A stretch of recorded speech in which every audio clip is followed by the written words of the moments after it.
And so what happens when we talk about authenticity, we talk about vulnerability, we talk about safety. Well, what's the biggest barrier to that is that we bring ourselves with us. And we have to be able to name that in our authentic selves, there are moments where we have experiences of what Arbinger calls self-deception, and names it in your box. And so it's basically where we justify our behaviors, our feelings, or our actions that disrupt us moving forward and seeing people as people. When we're in our boxes, what we do is we see people as objects. And so I'm going to go through just a little bit of the 4 boxes, giving you some definitions, and then we're going to do a mini activity where we can decide what thing may put us in a box and what box we land in.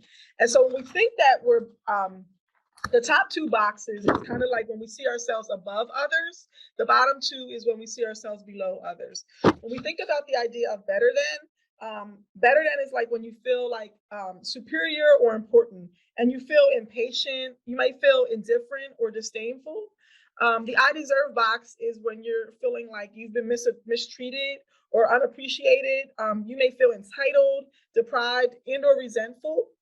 When you get to the need to be seen as box, you may view yourself as broken or powerless, deficient, and you feel depressed, envious, and kind of resigned. In your need to be seen as, your self-view is like this: I'm being watched, or you're being judged, you're at risk. And then you're feeling kind of like anxious, stressed, and overwhelmed. And so I just went through kind of what you view yourself as and what you feel. So like the better than, kind of superior, you feel impatient. The I deserve, unappreciated, you feel entitled. The worse than, you feel deficient, and you see yourself as deficient, you feel depressed, and your need to be seen as like you're being watched or judged, and you may feel stressed and overwhelmed. And so part of what they name is that we may, depending on the situation and the circumstance, we may find ourselves in one or more of these boxes at different points. And so we're going to practice a little bit with this activity. It looks like we have pretty many up. So this is the first scenario. And when I say I, that's you. I'm speaking, so reference it. I make what I think is an important point and others ignore it. Which box would you land in? So I make what I think is an important point and others ignore it.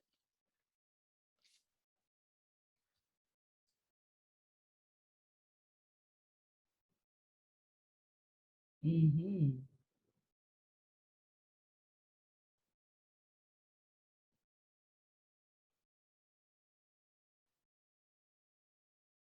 Okay. So many of us landed in I deserve. Some of us landed in need to be seen. And it's almost half and half, right? It looks like whoever FG is kind of toggling between the 2, but it's okay. Because I do that sometimes, FG. Right. Good, good. That was a good icebreaker. Good. Let's try the next one.